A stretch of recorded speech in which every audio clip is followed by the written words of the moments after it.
Hey guys welcome back to the channel. So ಇದೇ ಭಾನುವಾರ ಬೆಳಿಗ್ಗೆ 5:15 ನಮಗೆ ಸಾಟರ್ಡೆ ನೈಟ್ ಮೈನ್ ಇವೆಂಟ್ ನೋಡೋದಕ್ಕೆ ಸಿಗ್ತಾ ಇದೆ. ಈ ಒಂದು ಶೋನ ನೀವೆಲ್ಲರೂ ಕೂಡ ಯೂಟ್ಯೂಬ್ ಅಲ್ಲಿ ಫ್ರೀ ಆಗಿ ನೋಡಬಹುದು.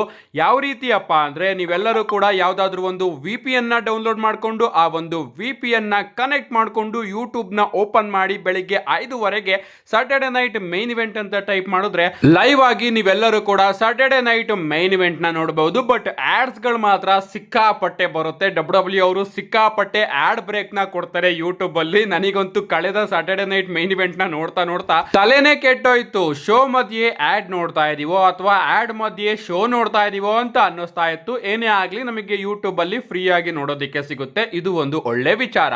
ಅಂಡ್ ಈ ಒಂದು ಶೋಗೆ WWE ಅವರು ತುಂಬಾನೇ ಬಿಗ್ ಮ್ಯಾಚಸ್ ಗಳನ್ನ ಅಫಿಷಿಯಲ್ ಆಗಿ ಅನೌನ್ಸ್ ಮಾಡಿದ್ದಾರೆ. ಸೇತ್ ರೋಲೆನ್ಸ್ ಹಾಗೆ ಎಲೆನೈಟ್ ಅವರ ಮ್ಯಾಚ್ ನಮಗೆ ನೋಡೋದಕ್ಕೆ ಸಿಗ್ತಾ ಇದೆ. ಡ್ರೂ ಮ್ಯಾಕೆಂಟೈರ್ ಹಾಗೆ ರ್ಯಾಂಡಿ ಆರ್ಟನ್ ಅವರ ಮ್ಯಾಚ್ ನೋಡೋದಕ್ಕೆ ಸಿಗ್ತಾ ಇದೆ. ಅಂಡ್ ಗೋಲ್ಡ್ಬರ್ಗ್ ಹಾಗೆ ಗಂತರ್ ಅವರ ನಡುವೆ ವರ್ಲ್ಡ್ ಹೆವಿವೇಟ್ ಚಾಂಪಿಯನ್ಶಿಪ್ ಗೂ ಕೂಡ ಒಂದು ಸಿಂಗಲ್ಸ್ ಮ್ಯಾಚ್ ನೋಡೋದಕ್ಕೆ ಸಿಗ್ತಾ ಇದೆ. ಇಷ್ಟು ಮ್ಯಾಚ್ ಅಲ್ಲಿ ನಾನಿವತ್ತು ಗೋಲ್ಡ್ಬರ್ಗ್ ಹಾಗೆ ಗಂತರ್ ಅವರ ವರ್ಲ್ಡ್ ಹೆವಿವೇಟ್ ಚಾಂಪಿಯನ್ಶಿಪ್ ಮ್ಯಾಚ್ ಬಗ್ಗೆ ಡೀಟೇಲ್ ಆಗಿ ಮಾತಾಡೋದಕ್ಕೆ ಬಂದಿದ್ದೀನಿ. ಈ ಒಂದು ಮ್ಯಾಚ್ ನ ಎಂಡಿಂಗು ಯಾವ ರೀತಿ ಇರುತ್ತೆ, ಏನೇನ್ ಟ್ವಿಸ್ಟ್ ಅಂಡ್ ಟರ್ನ್ಸ್ ಗಳು ನಮಗೆ ಈ ಒಂದು ಮ್ಯಾಚ್ ಅಲ್ಲಿ ನೋಡೋದಕ್ಕೆ ಸಿಗುತ್ತೆ ಅಂತ ಕಂಪ್ಲೀಟ್ ಮಾಹಿತಿನ ತಿಳಿಸ್ಕೊಡ್ತೀನಿ. ವಿಡಿಯೋ ತುಂಬಾ ಇಂಟ್ರೆಸ್ಟಿಂಗ್ ಆಗಿರುತ್ತೆ. ಬನ್ನಿ ವಿಡಿಯೋನ ಶುರು ಮಾಡೋಣ. ಈ ಒಂದು ಮ್ಯಾಚ್ ಅಲ್ಲಿ ಬಹಳಷ್ಟು ಪಾಸಿಬಿಲಿಟೀಸ್ ನಮಗೆ ನೋಡೋದಕ್ಕೆ ಸಿಗುತ್ತೆ.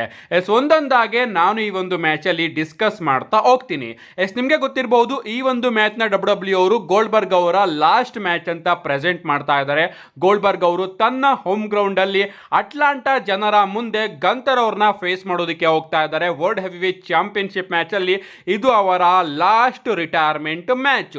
ಇನ್ನ ಈ ಒಂದು ಮ್ಯಾಚ್ ನ ಎಂಡಿಂಗ್ ಕಡೆ ಬರೋದಾದ್ರೆ WWE ಅವರು ಕ್ಲೀನ್ ಆಗಿ ನಮ್ಮ ಗಂತರ್ ಹಾಗೆ ಗೋಲ್ಡ್ಬರ್ಗ್ ಅವರ ನಡುವೆ ಒಂದು ಪ್ಯೂರ್ ರೆಸ್ಲಿಂಗ್ ಮ್ಯಾಚ್ ನ ತೋರಿಸಿ ನಮ್ಮ ಗಂತರ್ ಅವರು ಈ ಒಂದು ಮ್ಯಾಚ್ ಅಲ್ಲಿ ಕ್ಲೀನ್ ಆಗಿ ನಮ್ಮ ಗೋಲ್ಡ್ಬರ್ಗ್ ಅವ್ರನ್ನ ಸೋಲಿಸಿ ತನ್ನ ವರ್ಲ್ಡ್ ಹೆವಿವೇಟ್ ಚಾಂಪಿಯನ್ಶಿಪ್ ನ ರಿಟೈನ್ ಮಾಡ್ಕೋಬಹುದು.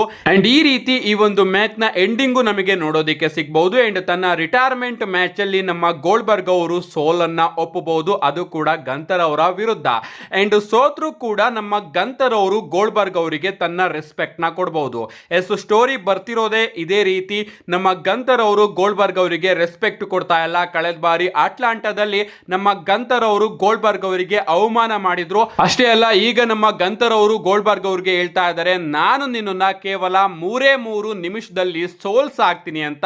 ಬಟ್ ಆದ್ರೂ ಕೂಡ ನಮ್ಮ ಗಂತರ್ ಅವರ ಕೈಯಲ್ಲಿ ಗೋಲ್ಡ್ಬರ್ಗ್ ಅವ್ರನ್ನ 3 ನಿಮಿಷದಲ್ಲಿ ಸೋಲ್ಸೋದಕ್ಕೆ ಆಗದೆ ಇರಬಹುದು. ಅಂಡ್ ನಮ್ಮ ಗೋಲ್ಡ್ಬರ್ಗ್ ಅವರು ಒಂದು ಟಫ್ ಕಾಂಪಿಟೇಷನ್ ನ ಕೊಡಬಹುದು ಗಂತರ್ ಅವರಿಗೆ. ಅಂಡ್ ಅವರ ಪರ್ಫಾರ್ಮೆನ್ಸ್ ನ ನೋಡಿ ನಮ್ಮ ಗಂತರ್ ಅವರೇ ಗೋಲ್ಡ್ಬರ್ಗ್ ಅವರ ಫ್ಯಾನ್ ಆಗಿ ಲಾಸ್ಟಿಗೆ ಗಂತರ್ ಅವರು ಗೆದ್ರು ಕೂಡ ಗೋಲ್ಡ್ಬರ್ಗ್ ಅವ್ರನ್ನ ಎಬ್ರುಸಿ ಅವರಿಗೆ ಬೋ ಡೌನ್ ಮಾಡಿ ಗಂತರ್ ಅವರು ತನ್ನ ರೆಸ್ಪೆಕ್ಟ್ ನ ಗೋಲ್ಡ್ಬರ್ಗ್ ಅವರಿಗೆ ಕೊಡಬಹುದು. ಅಂಡ್ ಈ ರೀತಿ WWE ಅವರು ಗೋಲ್ಡ್ಬರ್ಗ್ ಅವ್ರನ್ನ ಫೇರ್ವೆಲ್ ಮಾಡಿ WWE ಕಂಪನಿಯಿಂದ ಒಂದು ಪ್ಯೂರ್ ರಿಟೈರ್ಮೆಂಟ್ ನ ಕೊಡಬಹುದು. ಈ ರೀತಿನೂ ಕೂಡ ಈ ಒಂದು ಮ್ಯಾಚ್ ನ ಎಂಡಿಂಗು ನಮಗೆ ನೋಡೋದಕ್ಕೆ ಸಿಗಬಹುದು. ಅಥವಾ ಗಾಯ್ಸ್ WWE ಅವರೇನಾದ್ರೂ ಈ ಒಂದು ಮ್ಯಾಚ್ ಅಲ್ಲಿ ಶಾಕ್ ನ ಪುಲ್ ಮಾಡಬೇಕು ಅಂದ್ರೆ ಈ ಒಂದು ಮ್ಯಾಚ್ ಅಲ್ಲಿ ನಮ್ಮ ಗೋಲ್ಡ್ಬರ್ಗ್ ಅವ್ರನ್ನು ಕೂಡ ಗೆಲ್ಲಿಸಬಹುದು. ಇದು ಎರಡನೇ ಚಾನ್ಸ್. ನಿಮ್ಗೆ ಗೊತ್ತಿರಬಹುದು ಆಗಿಂದನೂ ಕೂಡ WWE ಅವರು ಗೋಲ್ಡ್ಬರ್ಗ್ ಹಾಗೆ ಗಂತರ್ ಅವರ ಮ್ಯಾಚ್ ನ ಪ್ಲಾನ್ ಮಾಡಿದ್ರು. ಕಳೆದ ವರ್ಷದ ಬ್ಯಾಡ್ ಬ್ಲಡ್ ಇಂದನೂ ಕೂಡ ಈ ಒಂದು ಮ್ಯಾಚ್ ಟೀಸ್ ಆಗ್ತಾನೆ ಇತ್ತು. ನಾವು ರಸಲ್ ಮೇನಿಯಾದಲ್ಲಿ ಆಗುತ್ತೆ ಅನ್ಕೊಂಡಿದ್ವಿ. ಬಟ್ ಫೈನಲಿ ನಮಗೆ ಸಾಟರ್ಡೆ ನೈಟ್ ಮೈನ್ ಇವೆಂಟ್ ಅಲ್ಲಿ ಈ ಒಂದು ಮ್ಯಾಚ್ ನಮಗೆ ನೋಡೋದಕ್ಕೆ ಸಿಗ್ತಾ ಇದೆ. ಅದು ಕೂಡ WWE ಅವರು ಈ ಒಂದು ಮ್ಯಾಚ್ ಅಲ್ಲಿ ವರ್ಲ್ಡ್ ಹೆವಿವೇಟ್ ಚಾಂಪಿಯನ್ಶಿಪ್ ನ ಫೋರ್ಸ್ಫುಲಿ ಇನ್ಸರ್ಟ್ ಮಾಡಿದ್ದಾರೆ. ಅದು ಕೂಡ ಪೀಕ್ ಅಲ್ಲಿ ಇದ್ದಂತಹ ಜೇ ಉಸೋ ಅವ್ರನ್ನ ಸೋಲಿಸಿ ನಮ್ಮ ಗಂತರ್ ಅವರು ಮತ್ತೊಮ್ಮೆ ಚಾಂಪಿಯನ್ ಆಗಿದ್ದಾರೆ ಗೋಲ್ಡ್ಬರ್ಗ್ ಅವರ ವಿರುದ್ಧ ತನ್ನ ಚಾಂಪಿಯನ್ಶಿಪ್ ನ ಡಿಫೆಂಡ್ ಮಾಡೋದಕ್ಕೋಸ್ಕರ. ಸೊ ಸಡನ್ ಆಗಿ WWE ಅವರು ಈ ಒಂದು ಮ್ಯಾಚ್ ಅಲ್ಲಿ ವರ್ಲ್ಡ್ ಹೆವಿವೇಟ್ ಚಾಂಪಿಯನ್ಶಿಪ್ ನ ಇನ್ಕ್ಲೂಡ್ ಮಾಡಿರೋದ್ರಿಂದ ಈ ಒಂದು ಮ್ಯಾಚ್ ಅಲ್ಲಿ WWE ಅವರು ಒಂದು ಶಾಕ್ ನ ಪುಲ್ ಮಾಡಬಹುದು. ಆ ಒಂದು ಶಾಕ್ ಏನಪ್ಪಾ ಅಂದ್ರೆ ನಮ್ಮ ಗೋಲ್ಡ್ಬರ್ಗ್ ಅವರು ಶಾಕಿಂಗ್ಲಿ ಗಂತರ್ ಅವ್ರನ್ನ ತನ್ನ ಹೋಮ್ ಗ್ರೌಂಡ್ ಅಲ್ಲಿ ಸೋಲಿಸಿ ರಿವೆಂಜ್ ನ ತಗೊಂಡು ಹೊಸ ವರ್ಲ್ಡ್ ಹೆವಿವೇಟ್ ಚಾಂಪಿಯನ್ ಆಗಬಹುದು. ಅಂಡ್ ಈ ರೀತಿ ಮತ್ತೊಮ್ಮೆ ನಮ್ಮ ಗೋಲ್ಡ್ಬರ್ಗ್ ಅವರು ಇಡೀ ವರ್ಲ್ಡ್ ನ ಶಾಕ್ ಮಾಡಬಹುದು. ಪ್ರತಿ ಬಾರಿನೂ ಕೂಡ ನಾವು ನೋಡಿದ್ವಿ ಗೋಲ್ಡ್ಬರ್ಗ್ ಅವರು ರಿಟರ್ನ್ ಆದಾಗೆಲ್ಲ ಚಾಂಪಿಯನ್ ಆಗಿದ್ದಾರೆ. ಮೊದಲು ರಿಟರ್ನ್ ಆದ್ರು ಕೆವಿನ್ ಓಯನ್ಸ್ ಅವ್ರನ್ನ ಸೋಲಿಸಿದ್ರು, ಅದಾದ್ಮೇಲೆ ರಿಟರ್ನ್ ಆದ್ರು ಫೀಂಡ್ ಬ್ರೇವೈಟ್ ಅವ್ರನ್ನ ಸೋಲಿಸಿದ್ರು. ಅಂಡ್ ಈಗ ಮತ್ತೊಮ್ಮೆ ರಿಟರ್ನ್ ಆಗಿದ್ದಾರೆ. ಅಂಡ್ ಈಗ ತನ್ನ ಲಾಸ್ಟ್ ಮ್ಯಾಚ್ ಅಲ್ಲಿ ಚಾಂಪಿಯನ್ಶಿಪ್ ಗೆ ಚಾಲೆಂಜ್ ಮಾಡ್ತಾ ಇರೋದನ್ನ ನೋಡಿದ್ರೆ ಗೋಲ್ಡ್ಬರ್ಗ್ ಅವರು ಪ್ರಾಬಬ್ಲಿ ನಮ್ಮ ಗಂತರ್ ಅವ್ರನ್ನು ಕೂಡ ಸೋಲಿಸಿ ವರ್ಲ್ಡ್ ಹೆವಿ ವೇಟ್ ಚಾಂಪಿಯನ್ ಆಗಬಹುದು. ಈ ರೀತಿ ಆದ್ರೆ ಸ್ವಲ್ಪ ಥಿಂಕ್ ಮಾಡಿ, ನಮ್ಮ ಗೋಲ್ಡ್ಬರ್ಗ್ ಅವರ ರಿಟೈರ್ಮೆಂಟ್ ಮ್ಯಾಚ್ ಅಂತ ಡಬ್ಲ್ಯೂ ಅವರು ಅಡ್ವರ್ಟೈಸ್ ಮಾಡ್ತಾ ಇದ್ದಾರೆ. ಅಂಡ್ ಗೋಲ್ಡ್ಬರ್ಗ್ ಅವರು ತನ್ನ ರಿಟೈರ್ಮೆಂಟ್ ಮ್ಯಾಚ್ ಅಲ್ಲಿ ಚಾಂಪಿಯನ್ ಆದ್ರೆ ಆ ಒಂದು ಚಾಂಪಿಯನ್ಶಿಪ್ ನ ಗತಿ ಏನಾಗುತ್ತೆ ಅಂತ ಸ್ವಲ್ಪ ಥಿಂಕ್ ಮಾಡಿ. ಸೊ ಈ ಒಂದು ಶಾಕಿಂಗ್ ಎಂಡಿಂಗ್ ಕೂಡ ನಮಗೆ ಈ ಒಂದು ಮ್ಯಾಚ್ ಅಲ್ಲಿ ನೋಡೋದಕ್ಕೆ ಸಿಗಬಹುದು. ನಮ್ಮ ಗೋಲ್ಡ್ಬರ್ಗ್ ಅವರು ಸಾಟರ್ಡೆ ನೈಟ್ ಮೈನ್ ಇವೆಂಟ್ ಅಲ್ಲಿ ಹೊಸ ವರ್ಲ್ಡ್ ಹೆವಿ ವೇಟ್ ಚಾಂಪಿಯನ್ ಆಗಬಹುದು. ಇನ್ನ ಮೂರನೇ ಎಂಡಿಂಗ್ ಕಡೆ ಬರೋದಾದ್ರೆ ಈ ಒಂದು ಮ್ಯಾಚ್ ಅಲ್ಲಿ ನಮಗೆ money in the bank cash in ನೋಡೋದಕ್ಕೆ ಸಿಗಬಹುದು. ನಿಮ್ಗೆ ಗೊತ್ತಿರಬಹುದು, ನಮ್ಮ ಸೆತ್ ಫ್ರೀಕಿನ್ ರೋಲೆನ್ಸ್ ಅವರು ಕ್ಲಿಯರ್ ಆಗಿ ಹೇಳಿದ್ದಾರೆ, ನಾನು ಡಬ್ಲ್ಯೂ ಅನ್ಡಿಸ್ಪ್ಯೂಟೆಡ್ ಚಾಂಪಿಯನ್ಶಿಪ್ ಮೇಲೆ ಕ್ಯಾಶ್ ಇನ್ ಮಾಡೋದಿಲ್ಲ, ಬದಲಿಗೆ ಗಂತರ್ ಅವರ ವರ್ಲ್ಡ್ ಹೆವಿವೇಟ್ ಚಾಂಪಿಯನ್ಶಿಪ್ ಮೇಲೆನೆ ಕ್ಯಾಶ್ ಇನ್ ಮಾಡ್ತೀನಿ ಅಂತ. ಅಷ್ಟೇ ಅಲ್ಲ, ನಮ್ಮ ಗೋಲ್ಡ್ಬರ್ಗ್ ಅವರು ಗಂತರ್ ಅವರ ಮೇಲೆ ರಿಟರ್ನ್ ಆಗೋದಕ್ಕಿಂತ ಮುಂಚೆ ನಮ್ಮ ಗಂತರ್ ಅವರು ಕೂಡ ಓಪನ್ಲಿ ಸೆತ್ ಫ್ರೀಕಿನ್ ರೋಲೆನ್ಸ್ ಅವ್ರನ್ನ ಕಾಲ್ ಔಟ್ ಮಾಡಿರ್ತಾರೆ. ಅಂಡ್ ಅದಕ್ಕೋಸ್ಕರ ಈ ಒಂದು ಮ್ಯಾಚ್ ಅಲ್ಲಿ ಪ್ರಾಬಬ್ಲಿ ನಮ್ಮ ಸೆತ್ ಫ್ರೀಕಿನ್ ರೋಲೆನ್ಸ್ ಅವರು ಮನಿ ಇನ್ ದ ಬ್ಯಾಂಕ್ ನ ಕ್ಯಾಶ್ ಇನ್ ಮಾಡಿ ಆ ಕಡೆ ಗಂತರ್ ಕೂಡ ಚಾಂಪಿಯನ್ ಆಗ್ದಲೆ, ಈ ಕಡೆ ನಮ್ಮ ಗೋಲ್ಡ್ಬರ್ಗ್ ಅವರು ಕೂಡ ಚಾಂಪಿಯನ್ ಆಗ್ದಲೆ ನಮ್ಮ ಸೆತ್ ಫ್ರೀಕಿನ್ ರೋಲೆನ್ಸ್ ಅವರೇ ಹೊಸ ವರ್ಲ್ಡ್ ಹೆವಿವೇಟ್ ಚಾಂಪಿಯನ್ ಆಗಬಹುದು.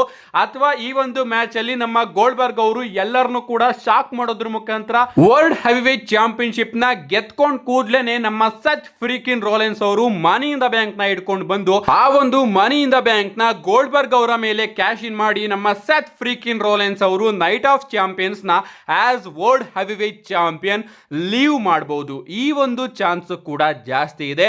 ಇನ್ನ ನಾಲ್ಕನೇ ಪಾಸಿಬಿಲಿಟೀಸ್ ಬಗ್ಗೆ ಮಾತಾಡೋದಾದ್ರೆ ಈ ಒಂದು ಮ್ಯಾಚ್ ಅಲ್ಲಿ ನಮ್ಮ ಸೆತ್ ಫ್ರೀಕಿನ್ ರೋಲೆನ್ಸ್ ಅವರು ತನ್ನ money in the bank briefcase ನ ಕ್ಯಾಶ್ ಇನ್ ಮಾಡೋದಕ್ಕೆ ಬಂದಾಗ ನಮಗೆ most awaited OTC the real tribal chief Roman Reigns ಅವರ ರಿಟರ್ನ್ ನೋಡೋದಕ್ಕೆ ಸಿಗಬಹುದು. ಅಂಡ್ ರೋಮನ್ ರೈನ್ಸ್ ಅವರು ಬಂದು ಈ ಒಂದು ಮ್ಯಾಚ್ ಅಲ್ಲಿ ಸೆತ್ ಫ್ರೀಕಿನ್ ರೋಲೆನ್ಸ್ ಅವರ ಕ್ಯಾಶ್ ಇನ್ ನ ಫೇಲ್ ಕೂಡ ಮಾಡಬಹುದು, ಅಥವಾ ಸೆತ್ ಫ್ರೀಕಿನ್ ರೋಲೆನ್ಸ್ ಅವರ ಕ್ಯಾಶ್ ಇನ್ ಅಟೆಂಪ್ಟ್ ನ ಫೇಲ್ ಮಾಡಬಹುದು.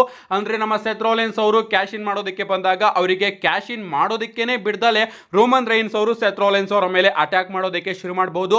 ಅಥವಾ ಈ ಒಂದು ಮ್ಯಾಚ್ ಅಲ್ಲಿ ರೋಮನ್ ರೈನ್ಸ್ ಅವರು ಏನಾದ್ರೂ ಬರಲಿಲ್ಲ ಅಂದ್ರೆ ನಮ್ಮ CM ಪಂಕ್ ಅವರು ಬಂದು ಸೆತ್ ಫ್ರೀಕಿನ್ ರೋಲೆನ್ಸ್ ಅವರು ಕ್ಯಾಶ್ ಇನ್ ಮಾಡೋದಕ್ಕೇನೆ ಬಿಡ್ದಲೇನೂ ಇರಬಹುದು. ಎಸ್, ಕಳೆದ ಬಾರಿ ಯಾವ ರೀತಿ ನಮ್ಮ ಡ್ರೂ ಮ್ಯಾಕಿಂಟೈರ್ ಅವರ ಕ್ಯಾಶ್ ಇನ್ ನಮ್ಮ CM ಪಂಕ್ ಅವರು ಫೇಲ್ ಮಾಡಿದ್ರು, ಅದೇ ರೀತಿ ಈ ಬಾರಿ ನಮ್ಮ ಸೆತ್ ಫ್ರೀಕಿನ್ ರೋಲೆನ್ಸ್ ಅವರ ಕ್ಯಾಶ್ ಇನ್ ಕೂಡ ನಮ್ಮ CM ಪಂಕ್ ಅವರು ಬಂದು ಇಲ್ಲಿ ಫೇಲ್ ಮಾಡಬಹುದು. ಎಸ್, ಇಷ್ಟೆಲ್ಲ ಚಾನ್ಸಸ್ ಗಳು ಈ ಒಂದು ಮ್ಯಾಚ್ ಅಲ್ಲಿ ನಮಗೆ ನೋಡೋದಕ್ಕೆ ಸಿಗಬಹುದು.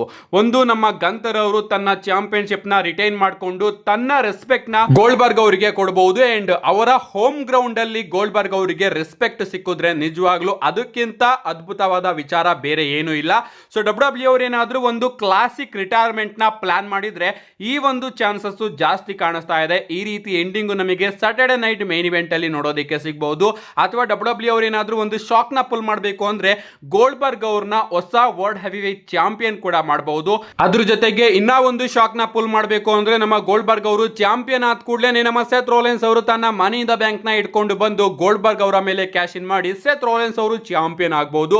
ಅಥವಾ ಇದರಲ್ಲಿ ಇನ್ನೂ ಮಸಾಲಾಸ್ ಗಳನ್ನ ಆಡ್ ಮಾಡಬೇಕು ಅಂದ್ರೆ ನಮ್ಮ ರೋಮನ್ ರೈನ್ಸ್ ಹಾಗೆ CM ಪಂಕ್ ಅವರು ಬಂದು ಸೆತ್ ಫ್ರೀಕಿನ್ ರೋಲೆನ್ಸ್ ಅವರ ಆ ಒಂದು ಕ್ಯಾಶ್ ಇನ್ ನ ಅಥವಾ ಕ್ಯಾಶ್ ಇನ್ ಅಟೆಂಪ್ಟ್ ನ ಫೇಲ್ ಕೂಡ ಮಾಡಬಹುದು. ಸೊ ಇಷ್ಟು ಮಸಾಲಾ ಭರಿತ ಎಂಡಿಂಗ್ಸ್ ಗಳು ನಮಗೆ ಸಾಟರ್ಡೆ ನೈಟ್ ಮೇನ್ ಇವೆಂಟ್ ಅಲ್ಲಿ ನೋಡೋದಕ್ಕೆ ಸಿಗಬಹುದು. ಇಷ್ಟೇ ಎಂಡಿಂಗ್ ನ ಡಬ್ಲ್ಯೂ ಅವರು ಬುಕ್ ಕೂಡ ಮಾಡೋದಕ್ಕೆ ಸಾಧ್ಯ.